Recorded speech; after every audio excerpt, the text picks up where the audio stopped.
Hello friends, आज आपण बघणार आहोत concept of acids and basis. तसं बघायला गेलं तर ऍसिड्स आणि बेसिसच्या कन्सेप्ट खूप आहेत. त्यातला आपण काय करणार आहोत, प्रायमरीली 4 मेन कन्सेप्ट आहेत त्या आपण काय करणार आहोत, एकानंतर एक बघणार आहोत.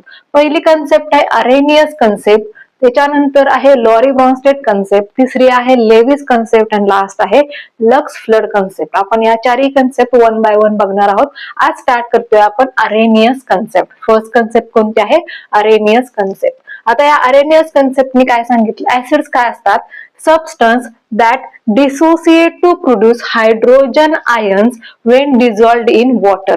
म्हणजे काय, जेव्हा एखादा सबस्टन्स आपण वॉटर मध्ये डिझॉल्व्ह करू तेव्हा तो डिसोसिएट होतो आणि काय देतो, हायड्रोजन आयन्स देतो. हायड्रोजन आयन्स म्हणजे काय देतो आपल्याला, H+ आयन्स देतो. असा जो कोण सबस्टन्स असेल जो वॉटर मध्ये डिझॉल्व्ह केल्यानंतर डिसोसिएट होतोय आणि H+ आयन्स देतोय त्याला आपण काय म्हणणार आहोत, ऍसिड म्हणणार आहोत. कोणत्या कन्सेप्टने सांगितलंय हे, अरेनियस कन्सेप्ट. मग एक्झाम्पल्स बघा, एक्झाम्पल आहे HCl, H2SO4, SO3, P4O6 etcetera. आणखीन एक्झाम्पल्स आहेत, प्रायमरीली आपण हे घेतलेले आहेत.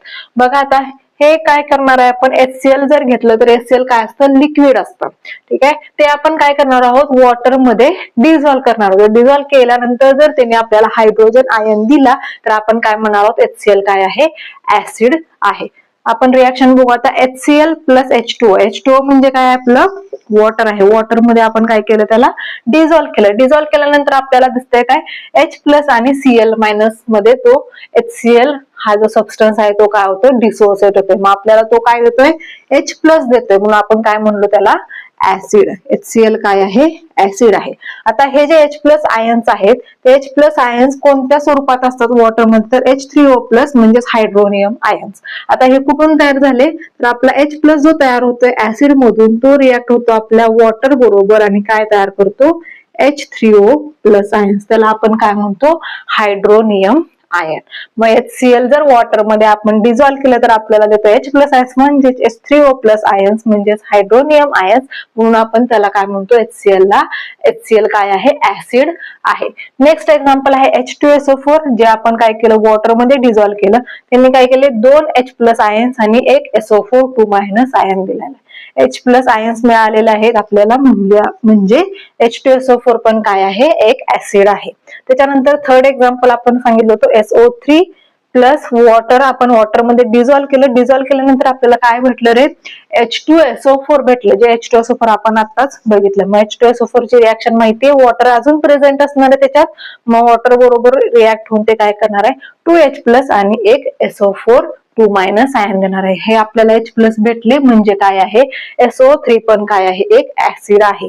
त्याच्यानंतर P4O6, त्याच्यात आपण काय केले, 6 वॉटर मोलेक्युल्स म्हणजे आपण त्याला डिझॉल्व्ह केलं वॉटर मध्ये आणि त्याच्यातल्या 6 वॉटर मोलेक्युल्स बरोबर एक आपला P4O6 काय झाला, रिॲक्ट झाला. त्यांनी काय तयार केलं, H3PO3 इंटरमिडिएट तयार होतोय, H3PO3 आणि जो परत वॉटर मध्ये असल्यामुळे परत डिसोसिएट होतोय आणि आपल्याला काय देतोय, 12H+ ions and 4PO3 ions. मग ह्या ज्या सगळ्या स्पेसिस आहेत आपण बघितलेल्या, HCl, H2SO4, SO3, P4O6 यांना आपण काय केलं, वॉटर मध्ये डिझॉल्व्ह केलं तर त्यांचं डिसोसिएशन होतं. डिसोसिएट म्हणजे काय, त्यांचे जे कन्स्टिट्युएंट आयन्स असतील त्याच्यामध्ये त्याचं काय होतंय, डिसोसिएशन होतंय. आणि त्याच्यामुळे आपल्याला जर H+ आयन भेटत असेल तर आपण त्या स्पेसिसला काय म्हणतोय, ऍसिड म्हणतोय. ठीक आहे, ऍसिड्स काय आहेत, ऍसिड असे सबस्टन्स आहेत जे वॉटर मध्ये आपण डिझॉल्व्ह केल्यानंतर डिसोसिएट होतात आणि आपल्याला हायड्रोजन आयन देतात.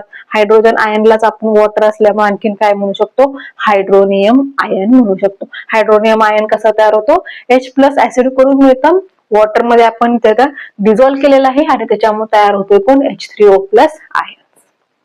ठीक आहे, हे काय होतं, अरेनियस कन्सेप्टने सांगितलं ऍसिड काय आहे. नेक्स्ट व्हिडिओ मध्ये आपण बघणार आहोत बेसेस काय असतात अरेनियस कन्सेप्ट मध्ये.